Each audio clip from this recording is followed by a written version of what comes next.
I mean, the diamond as it is, I think is a very cool thing to have, but not on this. This watch really genuinely looks like watches that elderly ladies wear on public transport in highly developed countries of the world. That's exactly the vibe I'm getting. Greetings and welcome to this week's aBlogtoWatch Weekly. Remember, you can join us live around about 7:30 on a Tuesday morning UK time to watch us recording this live. You'll get all the preamble and some of the post-match if we're not all knackered by then. So already you've missed out on Bremont's collaboration with LA Zoo producing something to do with bears, which I don't frankly understand because I live in Scotland and there aren't any bears over here. There are very few Bremonts in Scotland either, but that's an entirely different matter that we'll come on to at some point in the near future. But let's just quickly find out what everyone's been up to, because Ariel, you're not at home. You're clearly in a hotel room. Either you've been kicked out the house or you are on a watch traveling. Do you want me to bring out the bear repellent again? Let's not go for that again. I thought that was on that. Look, look how big it is. It's not your typical can of pepper spray. This is extra. This one's like 2 cans of Red Bull. Bears are big. You need big spray. It makes sense. I was going to say, do you know how quickly it repels bears? Like immediately. Does it immediately? It just considers it bear repellent. The word repellent, like I think about insect repellent. It's not repellent. It's I'm still getting mace. stung. It's bear mace. It's basically like mace. heavy grade pepper spray in a big can that you just unload at the thing that it's attacking. And let's be real, if it really wants to kill you, it's going to kill you. This isn't like a end all solution. It's pepper spray, you know. You've been watching too much Cocaine Bear, let's be honest. I'm figuring that, to a certain extent, the inertia of, I don't know how much a big bear wears, but presumably it's like horse weight, 600-700 kilos, if not a bit more. That unless this bear spray is acting like some sort of jet propellant, that it shoots 10 feet. Yeah, it shoots 10 feet. It shoots 10 feet. I would have thought a bear running at you at 20 miles an hour that got to within 10 feet of you, no matter what you did with the bear. So would you rather not have the bear mace? Is that what you're saying? I don't know. Maybe it's the hope that kills you. That doesn't work. I don't know anyone who lives in like rural Alaska and actually has bear mace. They have large caliber handguns, because that's more than likely what you're going to need. The bear mace is for like the occasional visitor, the hiker, someone to keep in their truck as a backup. But like a sense of false security. I get it. Yeah. I know it's a deterrent. It's a deterrent. It might deter them, but let's be real. This is not like pepper spraying a bear is not gonna really solve the situation. This is like apex predator of land. If humans were smart, bears would rule the world. So Ripley, you're a proponent of bear armor, is what I'm hearing. Yes. And then we need bear armor piercing rounds. It's a whole thing. No, you're wearing the bear armor. You are walking around in bear armor. Whatever you want to proceed this, David. Well, yes. I have no idea what we're talking about. Why doesn't Citizen do this for their Super Titanium? What does Citizen have to do with any of this? Well, Citizen is really improving Super Titanium to that's make why it bear Ariel, bite resistant. That's why Ariel's in Canada in the first place. He's there with Citizen doing ProMaster stuff. So we don't know why they like bears. Citizen just really likes bears. Okay, right. I'm not quite sure what to do with this other than I feel that there's a spin-off series. Ariel and Ripley talking like one of these they travel the world. I think that's been done. No, they travel the world with watches and going around looking at the really dangerous animals that exist in that particular area of the world. So it's all spiders. What watch would you wear that would survive your death by the stinging of 1,000 beetles or fire ants or whatever? But we went into a canoe today and there was no bear sharks, so that was good. Shark repellent. Yeah, Ripley, it strikes me you're just a bit...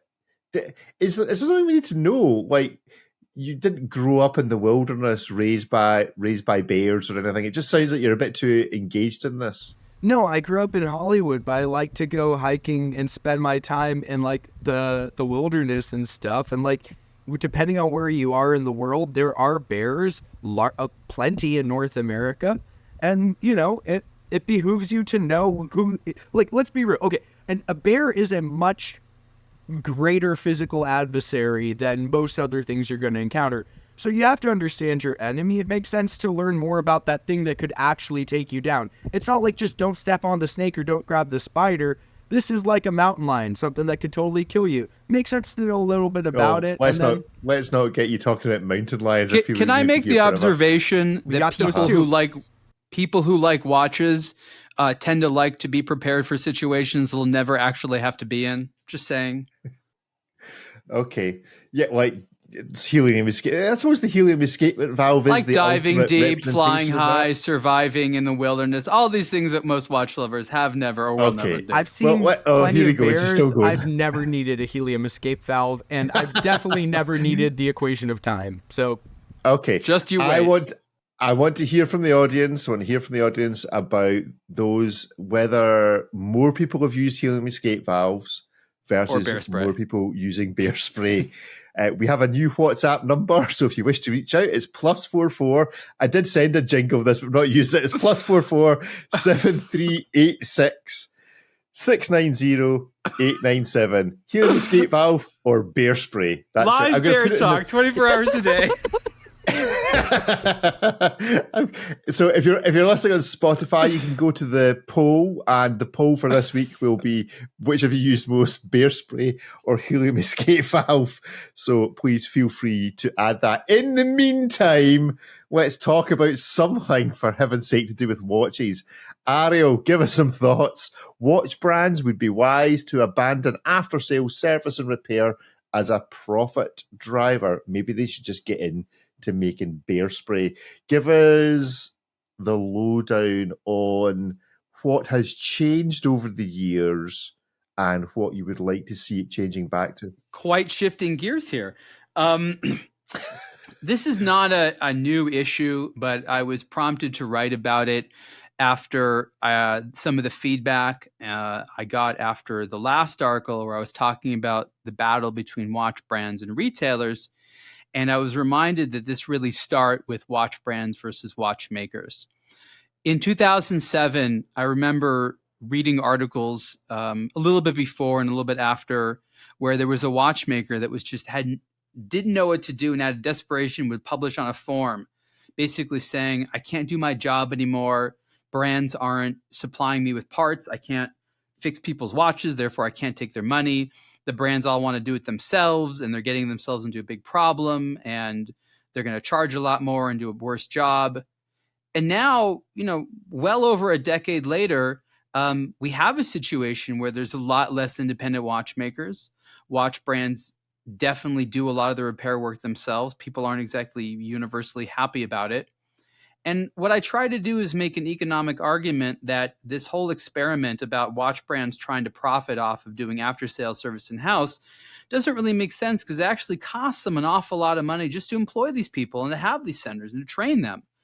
And how it's actually better if they mostly focus on selling watches and don't see servicing those watches as being a profit center. And I think that an interesting point I brought up is the observation that every time I went to like a independent watchmaker out there, they weren't exactly living lavishly. These were like really basic operations that had like one, maybe two people. And if watch brands thought there was like a bunch of money and margin here to capture for themselves, they were quite wrong. So I bring up the idea that brands might be wise to, once again, sell parts to third-party watchmakers that will both encourage watchmakers to be trained, and therefore they need them to make their watches and service them. And they'll probably make more money that way and have less headaches by not having to do it themselves. And that's really the gist of it. This one actually hit close to home for me. No bears. This one hit close to home for me because before I wrote about watches, I worked on the service side, and the company that I worked for, 85% of what we did was Rolex, who is more draconian than anyone when it comes to these policies related to parts accounts and the like. They frequently close down parts accounts for very minor or almost non-existent reasons.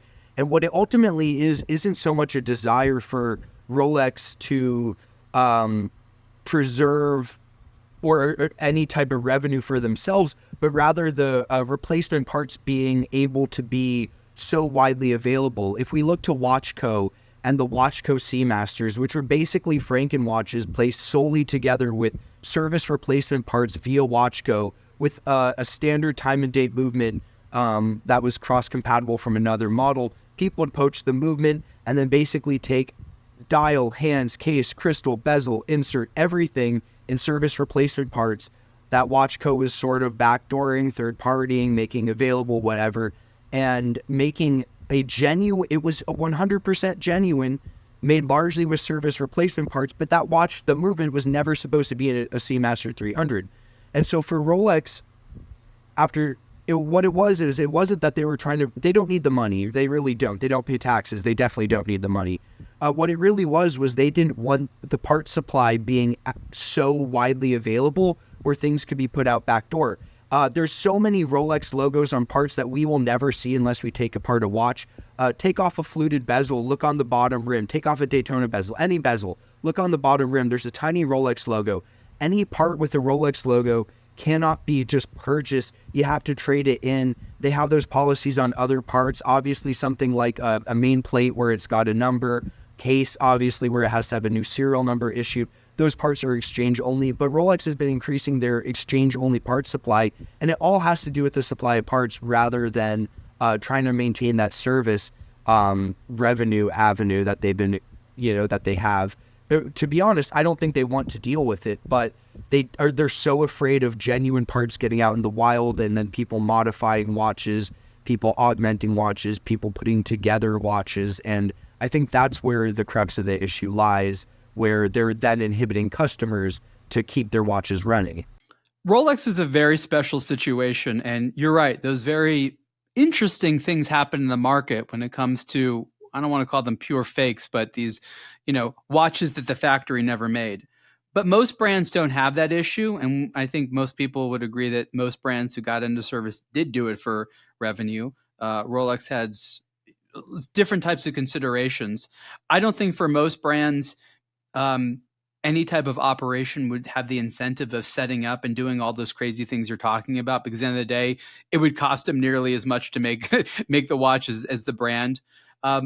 So it is true that many brands got into revenue purposes, and Rolex has never been the most guilty. And I don't call out Rolex specifically because I think Rolex does things for very different reasons. But a lot of brands use Rolex's decisions as justification to do things for very different reasons, actually.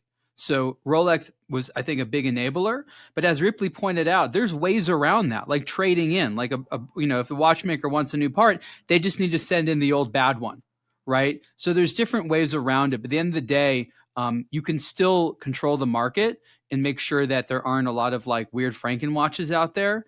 And then for most brands, that's really never an issue at all. That's, maybe you disagree, Ripley, but I don't think other than Rolex, that's even an issue out there. Well, let's look at Omega, the whole Watchco thing. That's why Watchco stopped being, an authorized dealer and repair center. It's because of the whole Watchco Seamasters.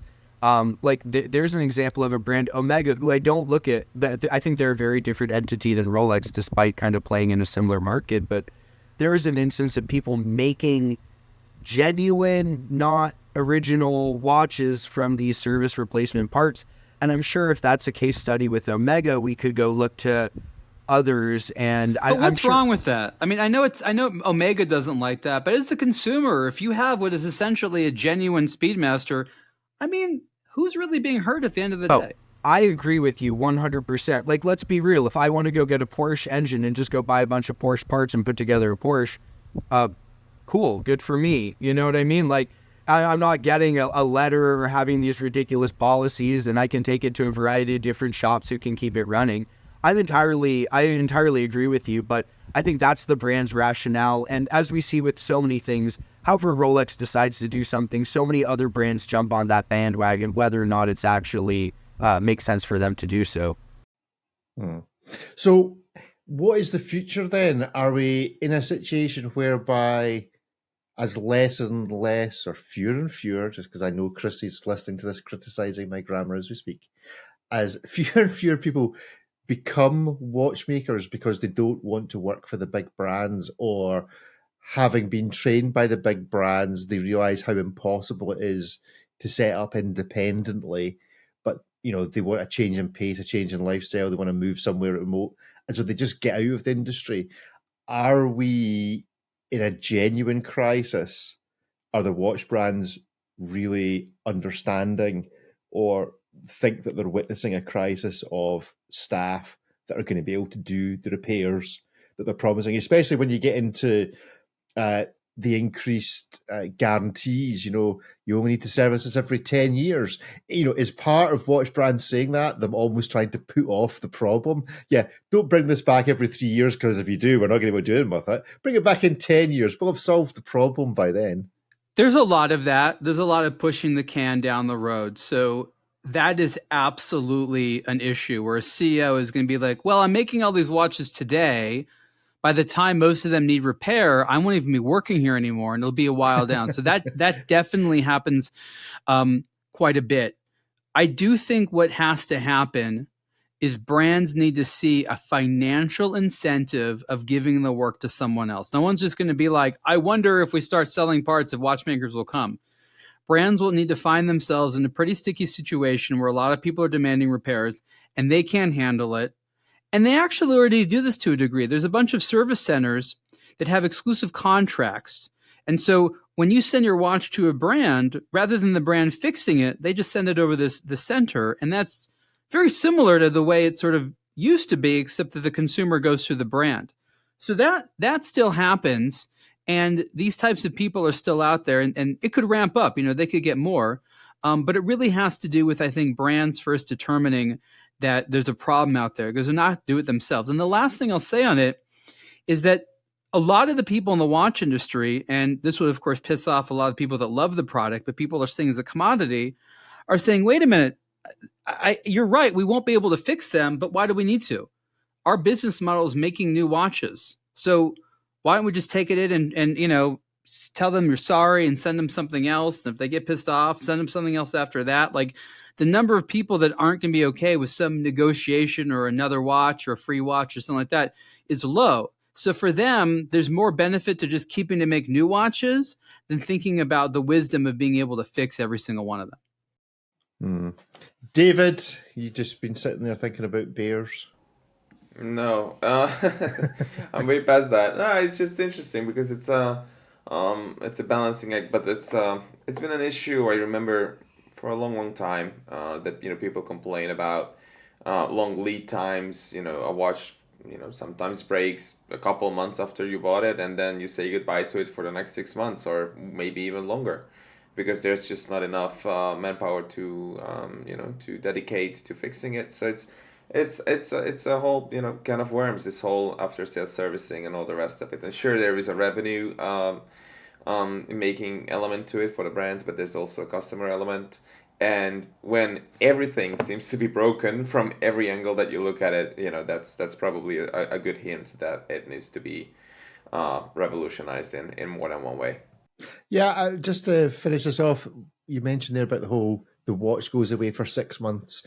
I often wonder the extent to which that is false, in that, yes, your watch goes away for 6 months, but it's not because it's sitting in a 6-month queue. It's not because they've got 6 months worth of work there, that somehow the brands view the time it takes to get your watch serviced and back to you as part of the luxury experience of owning the thing, rather than there's a watchmaker turning up and there's 6 months worth of watch. He's sitting here and he's tearing his hair out going, oh, I just can't get through this work. You're all shaking your heads. No, it's definitely not that. When I used to work on the service side, we had like a 3-month lead time, and some of that was literally getting in the parts necessary. Some of them we'd have to send back to the manufacturers, wait for them to arrive. Some of them we'd place orders. It was right before Switzerland goes on summer holiday, and then we're on basically a 6-week standstill because we need, an escapement or something like that, So I get that from an independent watch. But for the brands themselves, think about it. They are understaffed. Yeah. They have a massive queue. In addition to doing all the watches, think about it. Rolex makes 1 million+ watches a year. They've been doing this for decades. And then on top of all the watches that people own, they have all the watches that had manufacturer defects because no one's perfect. And then they have to deal with those as well. This is a massive, massive number of watches. And that's just one brand as a case study with a very robust service network. You look to others, but the brands, they're always trying to look for ways to expedite this process. But the way that watchmaking works is that sometimes you literally have to service the entire watch, replace the visibly worn parts, and then when it doesn't work after you've actually fully serviced it, then diagnose what the underlying issue was. That's not necessarily like, let's just put it in with bing, bang, boom, pump it out 3 hours later and call it a day. Sometimes there is a bit of figuring it out. And that's why some brands like Tudor don't service the movements anymore. They replace it with a free serviced, refurbished movement so they don't have to deal with this process and can speed it up and they can make more watches and support them. But it's inherently a difficult thing. This isn't something they're manufacturing. Every day they have those watches in their possession is something they don't want. The quicker they could turn it around, the better. But it's an inherently slow process that's largely still done by hand. And so in the areas they're trying to speed it up and automate it, like movement replacements, they do. But at the end of the day, there's only so much you can speed it up short of employing all of Switzerland and, you know. It's either chocolate or watches or, I don't know, money. So there we go. Right, let's look at a trio of new releases from Audemars Piguet. Offshore watches for the summer. I have to say, I do quite like one of these. Is it just me or AP being a bit quiet?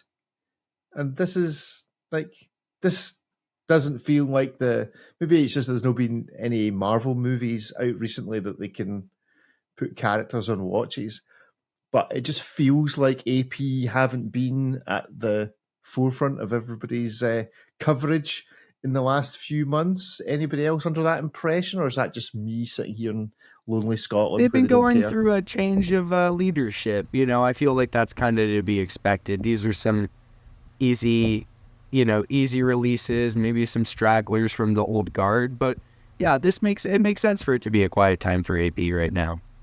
Is it just me, or is this a brand new thing? This sort of like non-chronograph offshore that's not a diver? It's been around for a long time. Okay. You were just not paying attention.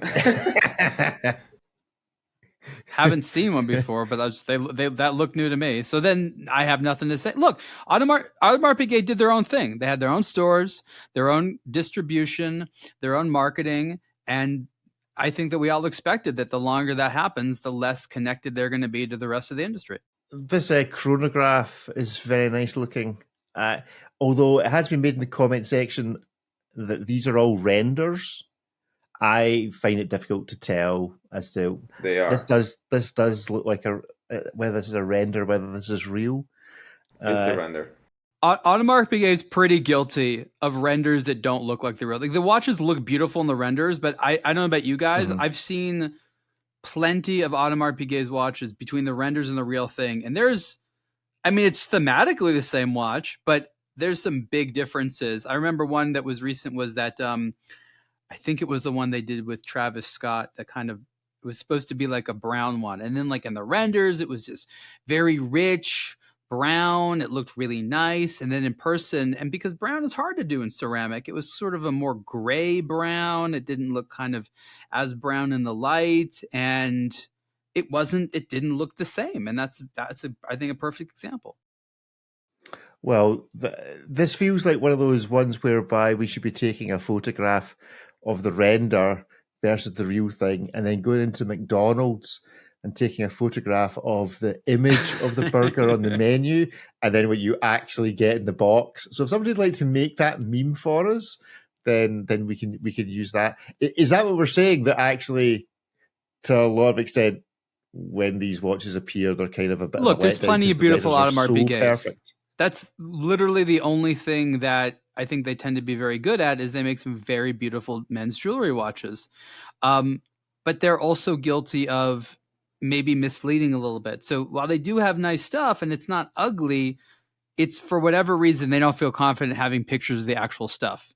And that is kind of weird because I think that these days we expect that from like fashion brands with like cheap $200 watches that have like beautiful images. Like Audemars Piguet should not have to rely on renders. Like if their products aren't beautiful enough to be, I mean, you can retouch it. Don't get me wrong. Rolex does that. Rolex stuff is all real photography.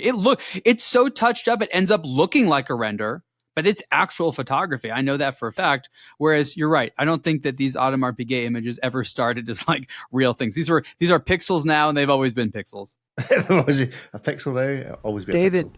do you know when AP started doing these like time and date offshores? I'm with Ariel. I can't really think of one that isn't a diver and a non-chrono. That isn't a diver? Yeah. Like they do a time and date one, but it's got the internal rotating bezel with the second crown. It's like the offshore diver, and then they do the chronograph offshores. But I'm with Ariel. I'm really kind of tripping here. I'm struggling to think of the. They're like 3 or 4 years ago.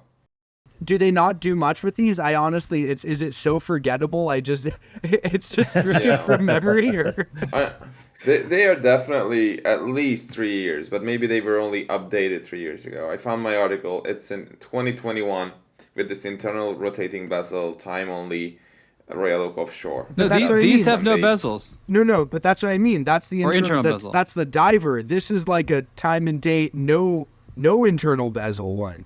I can't think of another one of these. Oh, I see what you mean. That makes so little difference to me in the enjoyment or meaning of this watch that maybe it's new, but I don't think it. I would venture to the AP website, but it's completely impossible to find your way around it. So it's just a lot of epilepsy-inducing, self-grandizing nonsense. Yes. Gen Z nonsense. It's like just a strobe of like images of like cool. Yeah. Anyway, right. Well, just some comments in the section in the chat. We have a wrist check from Chumo wearing a Sin U50 Hydro. Very nice indeed. And a comment from Tony that 1 week after receiving his Ulysses Nardan, it was running slow and went back to the shop, and he got back from UN 7 months later. So a week's of pure pleasure for 7 months of. Hey, it takes babies 9 months. Okay, it was fast. Okay, Tony, that or a baby, your choice. Hi, I'm Ariel Adams from aBlogtoWatch. I'd like to tell you about Bezel, the modern app for buying and selling authenticated high-end watches. Bezel isn't like other platforms. Bezel was designed exclusively for today's timepiece collectors and enthusiasts, offering choice, convenience, safety, and service. In addition to personally authenticating each timepiece sold on the marketplace, Bezel also offers a personal concierge service to walk you through any part of the watch buying or selecting process. Want something not currently listed on Bezel? Their concierge service is happy to seek one out for you. Buying and selling a watch can be scary as well as challenging, especially with all the options out there today. Bezel uses a modern, intuitive interface to deliver a class-leading technology experience that makes it simple and fun to search through available watches or list one you currently want to sell. Try Bezel today and discover what others like you are already excited about. Get the Bezel app or use the getbezel.com website. That's GetBezel.com. Thanks. Right, let's review this, and I will try my best not to get distracted by some of the undercurrent of this particular release. Limited edition Tag Heuer Carrera Chronograph Seafarer times Hodinkee watch. Okay, first of all, what do we think about this Tag Heuer, and what does the tide button do at the side? Does anybody know? No, nobody knows. That's like a little analog tide indicator in the subdial there? I want to know, is it connected to a helium escape valve and bear spray in some way? Is there equally useless. I don't really.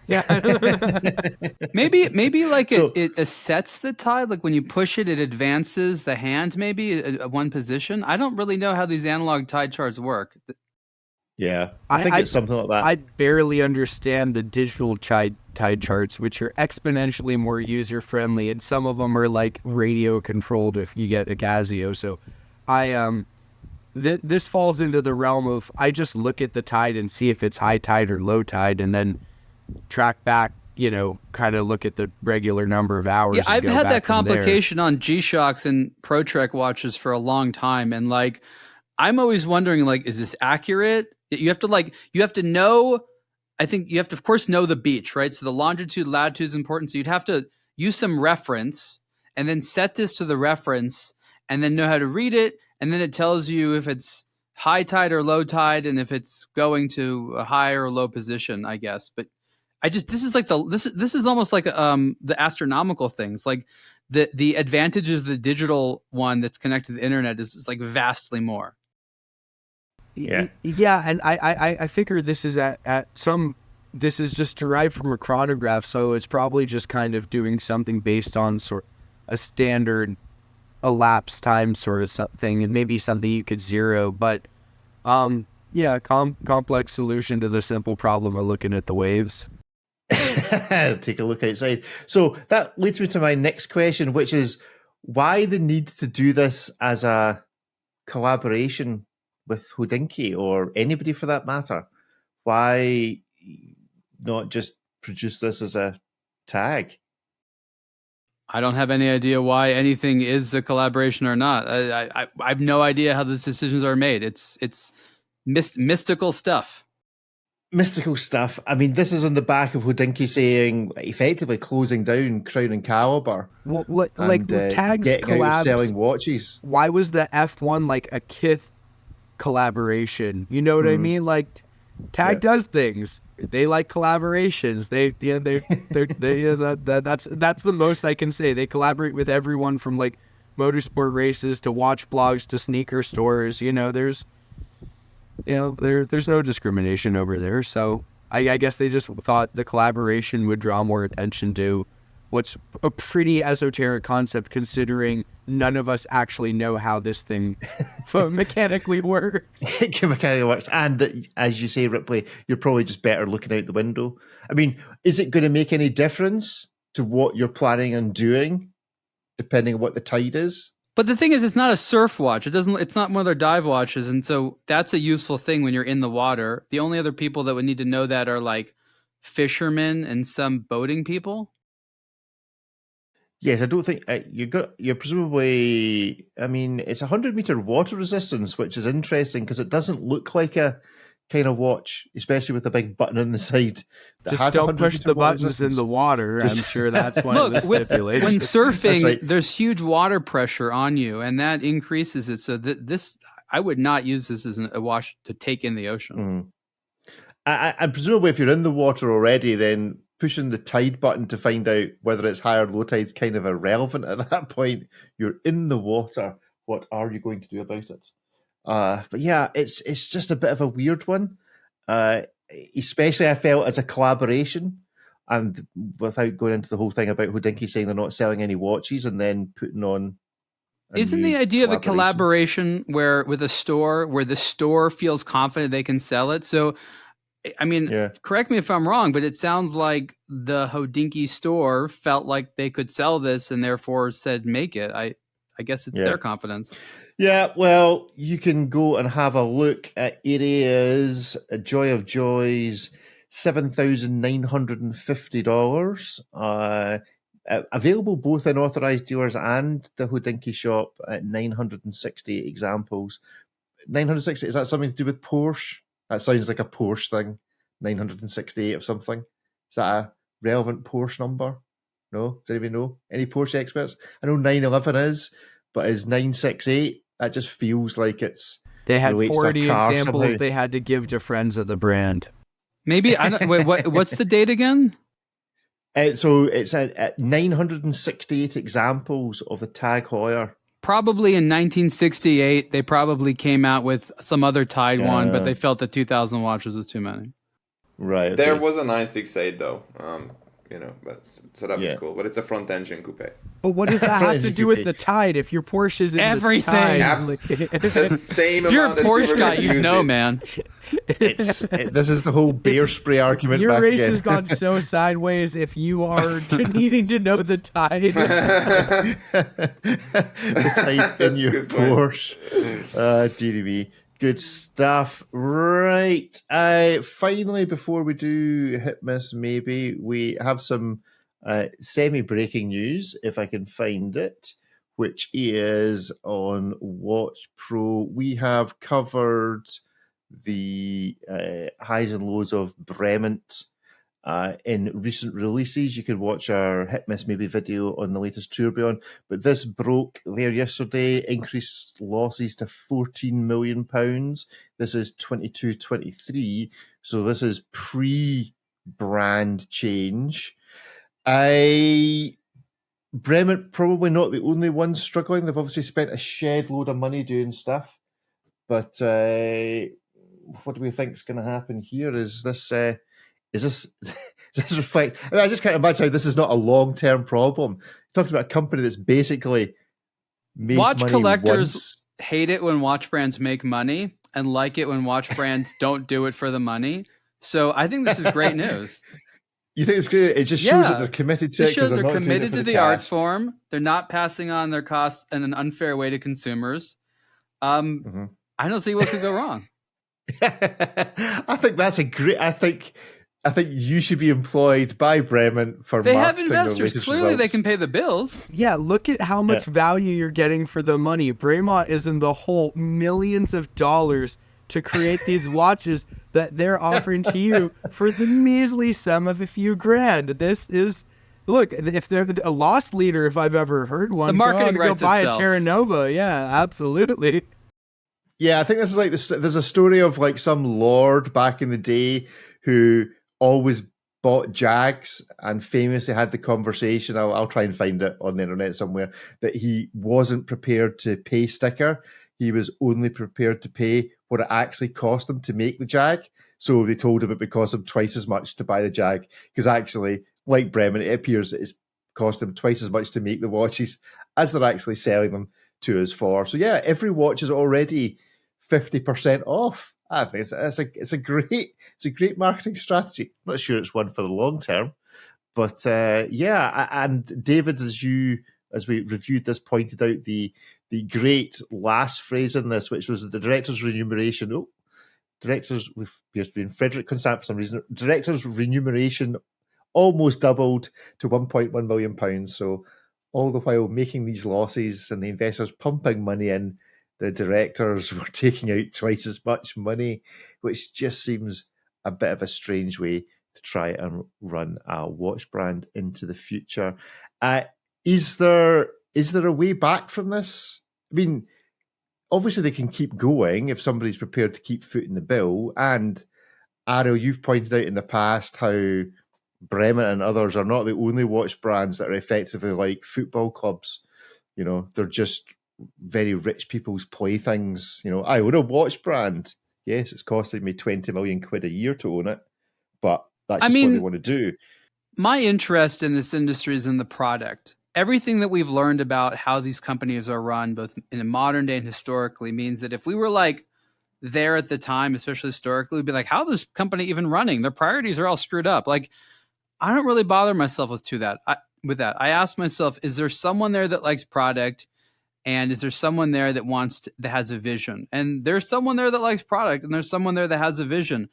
The ways that watch brands run is not like, we're making enough money to pay the bills, so we'll keep going. There's all kinds of reasons why a brand would go under or stay afloat. When times are good for brands, we have the same questions. We're like, who's buying this? Are they lying? Like, we can't even handle the success. In fact, we're probably harder on them when it looks like they have success. So all I know is that, there's a lot of people that care a lot at Bremont and other brands that are quite, quote unquote, doing bad.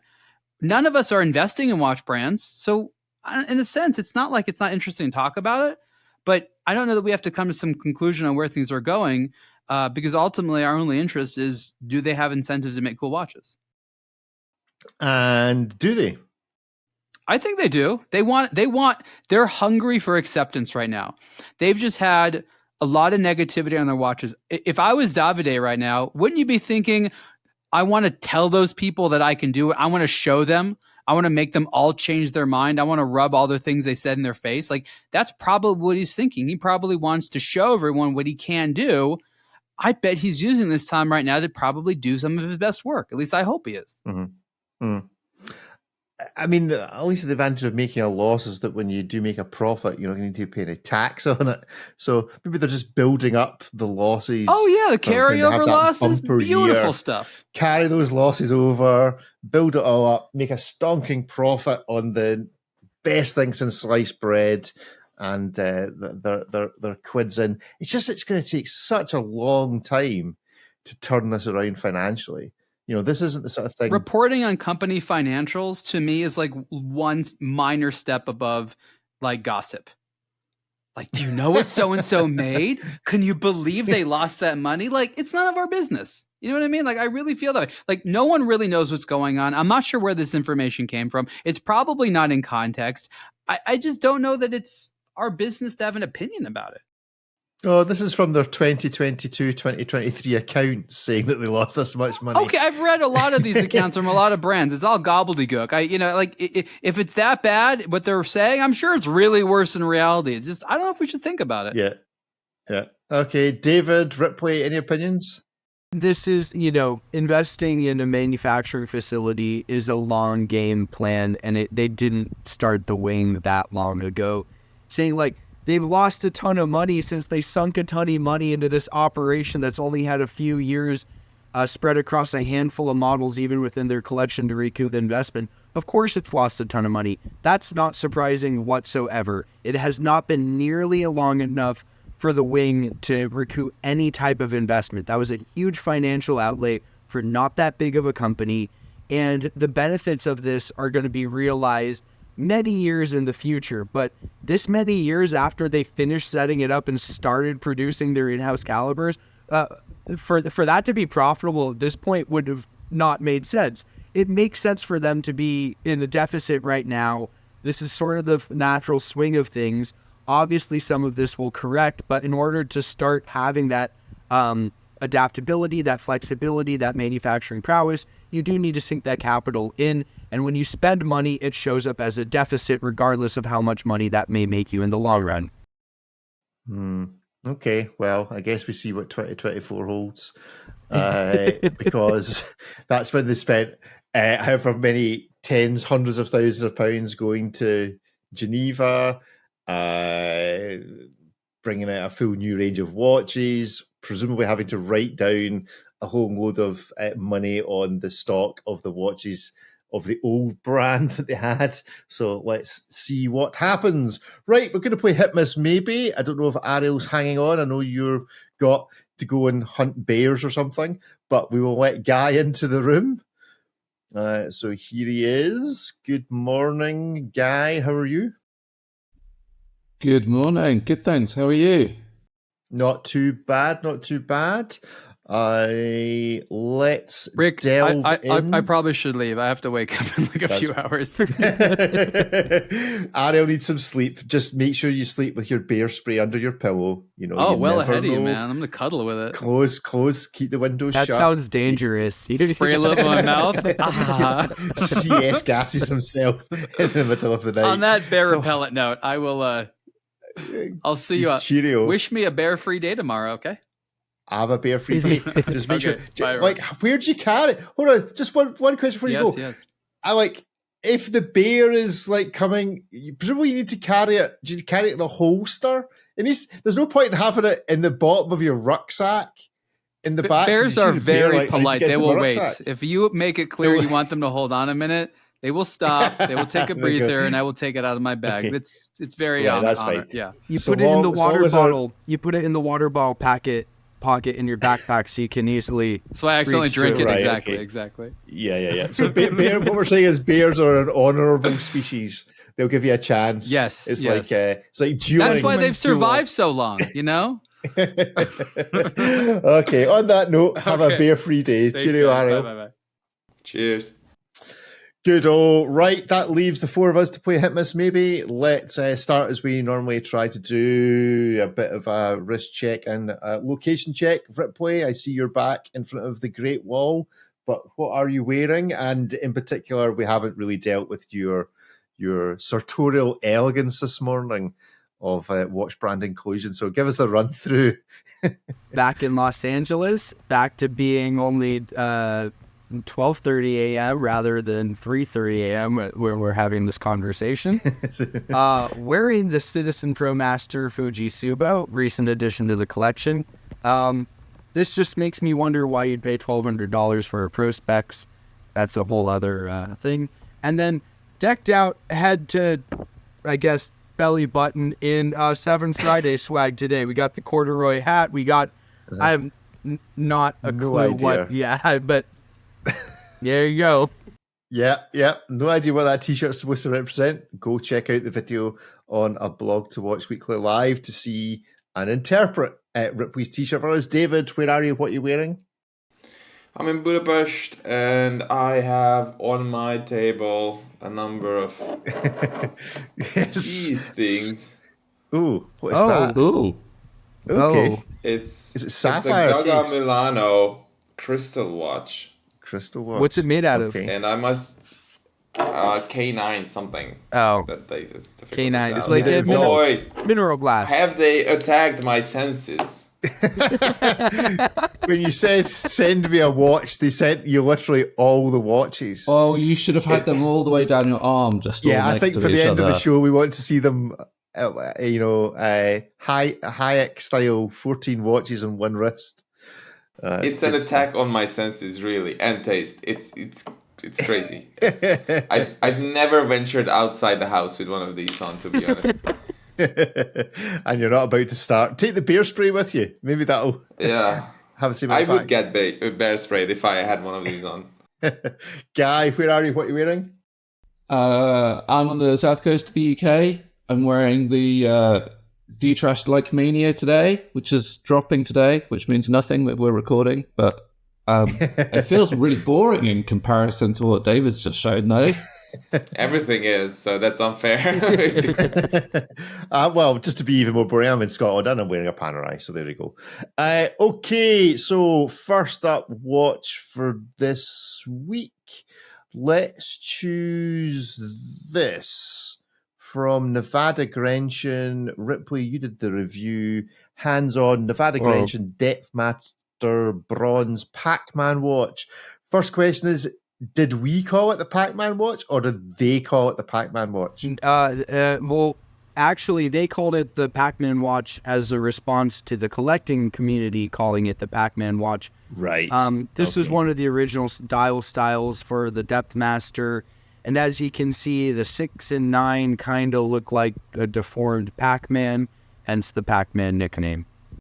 Right. And so give us the lowdown on the watch itself. Pretty small, pretty compact, I think like 38 or 38.5 millimeters. This is bronze, although it's not the standard CUSN8 bronze. It's an aluminum bronze alloy, so it's more goldy in color and gets a darker, smoky appearance. 1,000 meters water resistant despite its relatively small profile, which is absolutely ludicrous.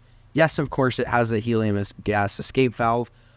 So proportions are pretty spot on to what you'd get from the vintage version. It's very small, all things considered. It's kind of like a baby Panerai in that respect. But it is a modernized version, so you get a sapphire crystal, ceramic bezel insert, and all those goodies. All things considered, it's quite a lot of water resistance for not that much money. And this is obviously one of many Depthmasters. They do these in steel, bronze, a variety of different dials. So this is one of the more recent ones. Good. Oh, right. Well, let's give it some A Blog to Watch weekly judgment. Is it a hit? Is it a miss? Or is it a maybe? 1, 2, 3, go. Hit. And a maybe from David. Yeah, I could have gone maybe because of the size of it. But as soon as you described it as a baby Panerai, Ripley, I was sold. So it does look pretty cool, actually. Guillaume at Nivada Grenchen's continuing to knock them out the park. And 1,000 meters, Rick, a 38 millimeter Panerai has 30 meters. Let's just put that into perspective. Yeah, okay, fair enough. Yeah, it's definitely a hit. If I had more than one hit thing, I would use it. And $1,700. So it's not, dollars per meter. It's almost parity, 1-2 or something like that. Maybe that should be a new judgment. What dollars per meter? The Nivada Grenchen is right up there. Ripley, obviously, you gave it a hit. Any particular reason? I like all of the Depthmasters. I think for those who want like an uber spec diver but don't want like that super modernized huge hulking version, this is sort of like a fun way to wear something which has some vintage ties. It has an absolutely excessive level of water resistance. The bronze one's quite cool. I love the colorway on it. I think it's probably my favorite among the ones I've seen thus far, just because I think it's funny to have this, sub 40 millimeter bronze case diver. Oh, and by the way, it's good to 1,000 meters. I think it's just a fun watch. It's not very expensive, all things considered. But I'd give a hit to any of the Depthmasters. I think they're just sort of kind of have a cool space. Good. David, is your maybe in any way due to the fact that it's bronze? Well, not really. I think that's a cool feature. It's just the proportions are a little bit off. That's the only reason why it's a maybe. Actually, I like the strap. I like the whole execution. I like the fun aspect. I like a whole bunch of things about this. It's a really close call between a maybe and a hit for me. Mm-hmm. Guy, you're a dive watch manufacturer. Do you wish you had made one like this? I would, of all the vintage revival watches that are out there, this actual model is potentially my favorite of all of them. I think it should be bigger, but then I feel like my Instagram posts are full of people saying the new tag should be a 38, and every time you put a 41 up, they say, why isn't it 38? And if you put 38 up, the people say, why isn't it 41? So I don't think you can please everyone, but I love it. I love the Pac-Man vibes. I love the bronze. I'd have made it 41, but other than that, I think it's a solid 10 out of 10. 9.5 out of 10. Why 41? Why not 40? What's that extra millimeter doing there? Just honestly, the reason for 41, the reason ours is 41 is because the Rolex sub is 41, and that's the biggest selling, and that's everyone's reference point. So I know 1 millimeter makes no difference, but if you've got to be the same reference point, and it's the biggest selling steel dive watch of all time. Yeah, but from for decades, almost half a century, the sub was 40 mil. We increased it less than half a mil, or we're almost at 41. It's a little bit under, but is that actually the only reason? There's no just beautiful wabi sabi with the proportions where that extra millimeter matters. No, and actually, I know this is a debate, but I still think that people should talk about lug to lug more. Lug to lug is that's what makes it comfortable. That's what makes it fit your wrist. Well, I could give you I could give you a 30 millimeter watch with a 50 millimeter lug to lug, and that thing's going to be atrocious. 30 mil diameter means nothing at that point. Yeah, and it's weird that people don't talk about that more, or ask about that more, or debate that more. But that's what makes it comfortable on your wrist. Is it just that people find the phrase lug to lug fundamentally silly? Is it just not as silly as telehandler, Rick? Oh. Hey, don't you not my telehandler? There's enough stupid phrases in watch world that I don't think you lug to lug's probably not. Don't ask me what they are, but I don't think lug to lug's probably not even top 10. Good stuff. Well, let's change the pace a little bit. David, this is one of yours. Seeing as you've got a desk full of, what would I describe it? Bling, possibly. Let's have a look at the Cartier Tortue diamond set dress watch in platinum. Talk to me about men wearing jewels. Why we should or why we shouldn't. Well, the reason why I like diamond set watches is because I like the physical properties of a diamond. I'm not really too hung up on the status of it, but I do like the fact that they are extremely hard as a material. They can be beautifully finished, and they are nice to work with. I quite like the way that they interact with light. So as an object and as a material, I really like diamonds. If you could make a case out of a diamond, I would love to have that, and just scratch everything in my possession with it.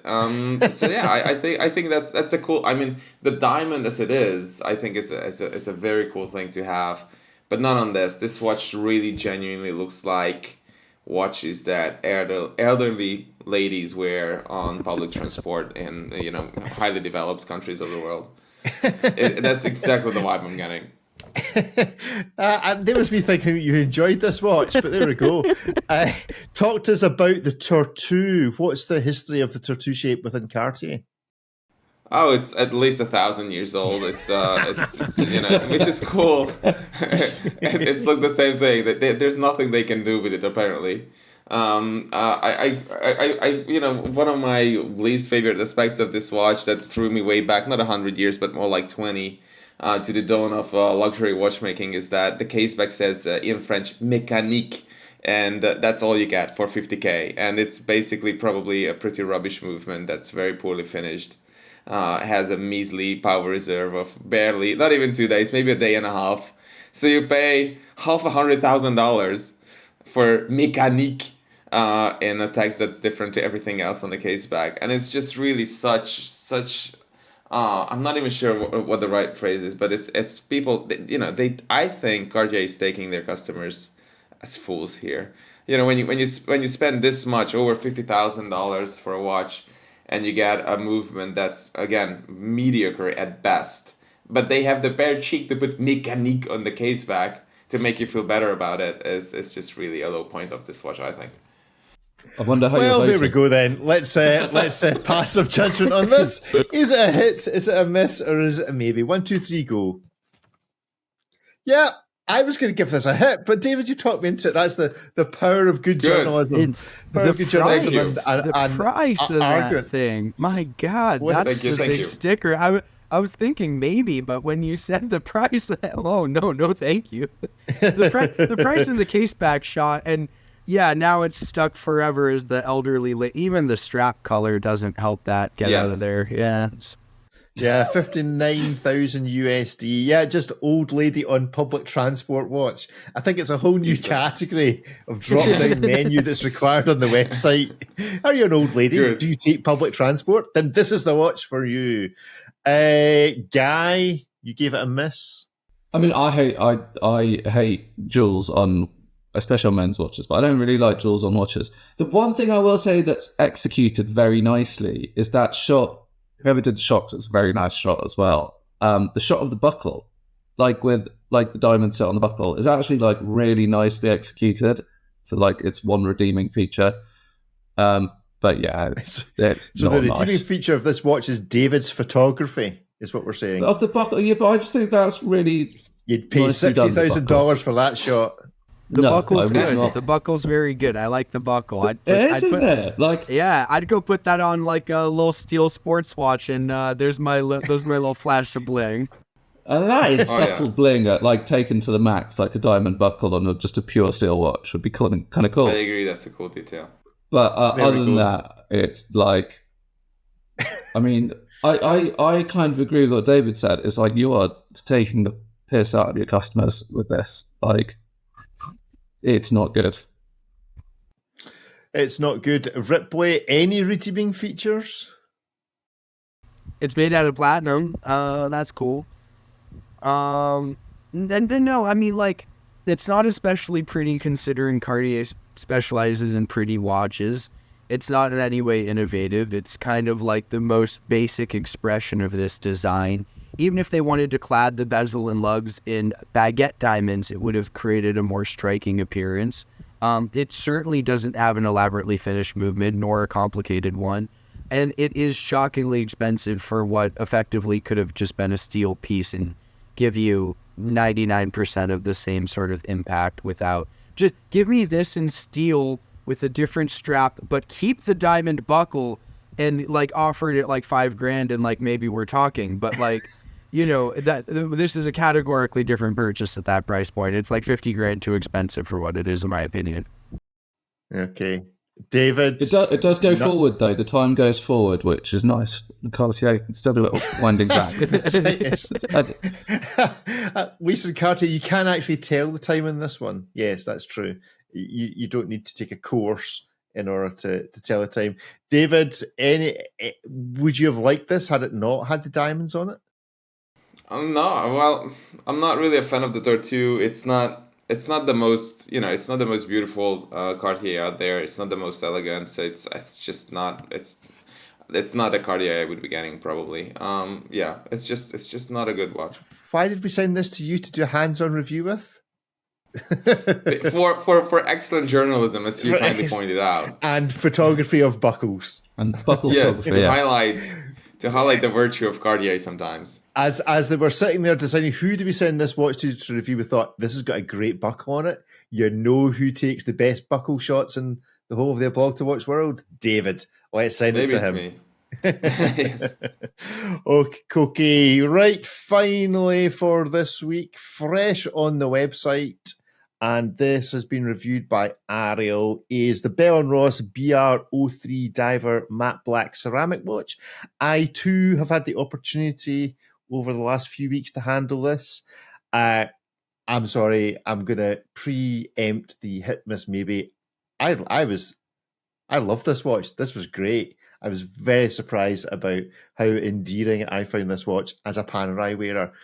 It did for me what a good watch should do, which it makes you linger just ever so slightly when you look at the time and just appreciate something about what you're wearing rather than just being a pure tool, although it is a very good tool and did manage to survive all the abuse that I threw at it for a fortnight.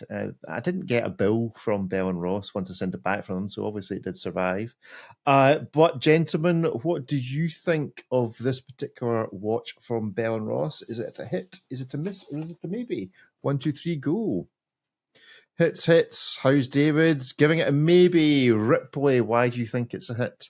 Well, this configuration especially, I think when these first launched and we discussed them on a previous episode, it was noted that the premium to go up to ceramic is just slightly more than the premium to get a full lume dial. So within the canon of this latest release, this is probably the most value for the money from a price point perspective. All that being said and that aside, I think this collection as a whole is a hit. I like the original series. This is very much an evolution and a small refinement of that one. If you like the old one, you're probably going to like the new one. And I did like the old one. I think this one is more legible, appreciably a bit more well-conceived as far as certain aspects of its proportions. And considering that it's like $500-$600 more than the standard model to get the ceramic case, yeah, that's a hit all day long. David, a maybe? Yeah, I think I quite like this. It's just not the Bell & Ross I would go for. There's so many great options. This is a little bit in between, what I would get, but sure, why not? Guy? I mean, I give every black ceramic dive watch a hit, pretty much, just because I really like them. But I love it. I think it's really cool. I would probably choose the full lume over this one. I really like full lume. But I also really like this one. It costs like $500 more for a... Yeah, but it glows in 2 different colors. Glows in the dark. I mean, so does this $200 piece over here, glowing in 2 different colors. Like, I've got a sticker on my ceiling, I think, that glows in 2 different colors. Guys just remembering his youth in his bedroom in his Star Wars pajamas, staring at the roof of his bedroom where his mother's put all the wee... Do you know what? I actually have a pack of my kids' glow-in-the-dark stickers and they're on the floor next to my bed, and they've got really good... I don't know what lume it's got on it, but it lasts all night. It's amazing. Okay, there's a little insight into Guy's bedroom routine. Super Luminova's been doing it wrong for years. All we need is those little stars we stick with a putty on. They're genuinely really good. I don't know what. It's the new Super Luminova blend. Or my wife spent too much on luminous stickers. But, yeah. That's right. The greatest thing is she didn't tell you it cost $1,000. Yeah, that's always possible. But yeah, watches that glow in two colors are cool. I saw that got some hate online because apparently full lume dials are supposed to have solid black hands and not glowing hands. But I totally agree with that. The rules.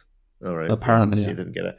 I find this watch just amazingly comfortable. They just never look like they should be. They don't look like they should be a comfy watch to wear because it's all square and edges, but they are actually phenomenally comfy.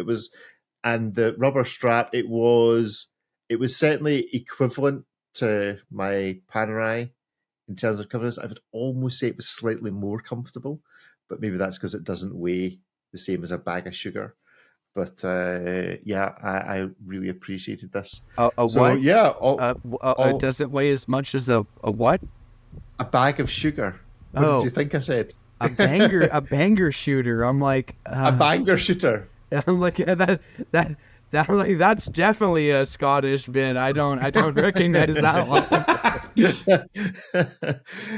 Dear. Right, so that's us from Hitmiss. Maybe, gentlemen, what is happening in your week ahead? Anything exciting? Ripley, we are coming out hopefully of the doldrums of all things watches. Anything amazing on its way in the next few days? Still have a pile of hands-on reviews I need to get through. Several different watches with tritium, so that's interesting. If you need any shots of the clasps or the buckles, then just send them to David to do. If you don't feel your clasp and buckle photography is quite up to it. That's exactly what we need to do for a hands-on article. For a singular photo, ship the $200 watch to Budapest so David can then photograph the clasp. I think a business card for David's buckle photographer. I think you should update your LinkedIn profile, David. Let's just clarify. It's watch buckle, okay? Okay. David looking suspiciously at folks' groins or on their shoes. Where else do you wear buckles? Don't know. I suppose you get. Let's just stick it to watches. Fair enough. And so, have you got what? Can you review anything in particular you're looking forward to reviewing, Ripley? Yes. No. we still have a Philip line here. I'm a big yes. It has a similar shape to the last one I reviewed, but is it not nearly as technologically impressive? I think Philip Plein, you're quite good at taking photographs with the backgrounds or like electronic equipment. I think Philip Plein background bear spray. I think. Just what does Philip Plein have to do with bears? I was gonna go try to find some like metallic python jackets and like acid wash jeans and just like do the full brand thing. Make it look like I shot it at the boutique. Good stuff. David, what have you got up and coming? Whoa, I'm still planning this Geneva Watch Days thing. There's so many. I've had to extend the stay. It's just so much stuff going on. So that. And just trying to wrap everything up before I leave on news and other stuff. Good stuff. And Guy, by the time this goes out, you'll have sold out of how many watches? Who knows? But I'll be sending lots out this week and sending one to Ripley this week as well. Yes, I was about to say, what's coming up? Going to be reviewing a D-Trash. I realized, how many times have we talked on the podcast, Guy, and we actually don't have a single review of a D-Trash watch on aBlogtoWatch. So as soon as we do, Guy's never going to be seen or heard from again. Yeah, so one is going to make its way slowly over the sea. I have an elaborate shoot planned at the LA City dump so we can see the before and the after of the trash coming into the watch form. You've also got the sea. You could kind of get like a drone shot from the sea over to the dump. We have some nasty oceans too. Yeah. We can get some polluted oceans to show like this was what was the bad stuff in it, and that bottle ended up in this. Yeah, the whole timeline. Oh god, Ripley's going to be a new D-Trash creative director. It's going to be poetic. It'll be poetic. I am looking forward to this. Is Guy then going to be brave enough to submit the watch to a hit miss? Maybe that is the question. Am I allowed to be on it or not? Yeah, it's a good question. Well, here's the interesting thing. It's going to be the living stateside sample. So when I'm done with it, it's going to go off to another reviewer. So if you are interested in reviewing it after we finish up with it, get in contact with me, and we will get it into your hands. And yes, this is my plan. I don't know if it's going to work, but I want to get a few into the wild circulating and kind of see what happens with them. It's the Brotherhood of the Traveling, not pay what? There's a thought there somewhere. Yeah. Yeah. Never mind.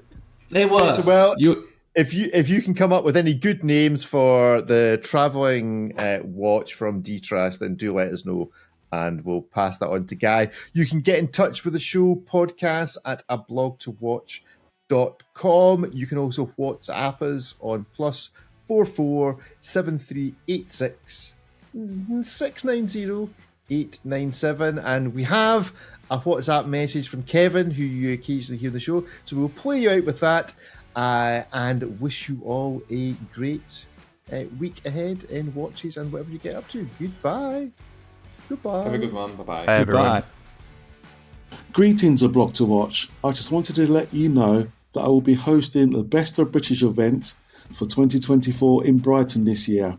It takes place at the Old Ship Hotel for 32 to 38 Kings Road in Brighton, and the first 100 people who turn up will get a free drink. This is a free event. The brands that will be on show include Fears, Isotope, Farah, Christopher Ward, Zero West, Schofield, Duckworth Prestige, Studio Underdog, Bowcroft Watches, Edward Christopher, and Garrick Watches.